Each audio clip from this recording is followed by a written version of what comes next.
ये है क़यामत दे करीब औरतां कपड़े पहनन गियां लेकिन कपड़े पहनने के बावजूद नंगियां होणगियां।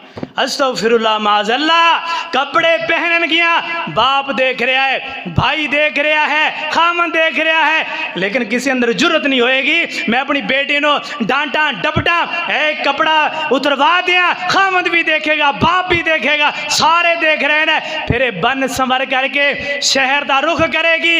फरमाया जदों इन्हें शहर का रुख कर लिया शैतान दे उत्ते हावी हो गया।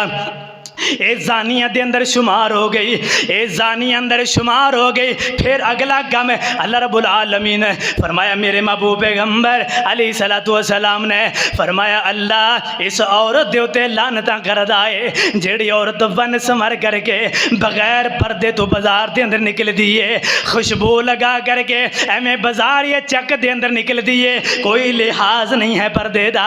अल्लाह उस औरत उत्ते अपनी लानतां बरसांदे ने और फरमाए ए जानी औरत है, ए जानिया औरत है जेड़ी खुशबू लगा करके अपने जनाबे वाला जिस्म की नुमाइश करांदी है। ते लोग फिर दिल वेखदे ने, बड़े गौर दे नाल वेखदे ने ये किते जिस्म की नुमाइश हो रही है, किते जनाबे वाला ये कपड़ियां की नुमाइश हो रही है, किते ये दुपट्टे की नुमाइश हो रही है, किते ये वालों की नुमाइश हो रही है। लोग देखते ने, नौजवान देख रहे हैं, बूढ़े देख रहे हैं, सारा कुछ शहर का अमला देखी जा रहा है। आप अलैहिस्सलाम ने फरमाया कि जानी औरत है, ये बद किरदार बेगैरत औरत है जेड़ी इस तरह निकलती है, कोई लिहाज नहीं है, ना खामंद इज्जत का लिहाज है, ना भाई की इज्जत का लिहाज है। खामंद देख रहा है, भाई देख रहा है। फरमाए क़यामत की निशानी है औरतां कपड़े पहनन गियां, तंग कपड़े होंगे और बिल्कुल बारीक कपड़े होंगे, कपड़े पहने होंगे, कपड़े पहनने के बावजूद ये औरतां नंगियां होंगियां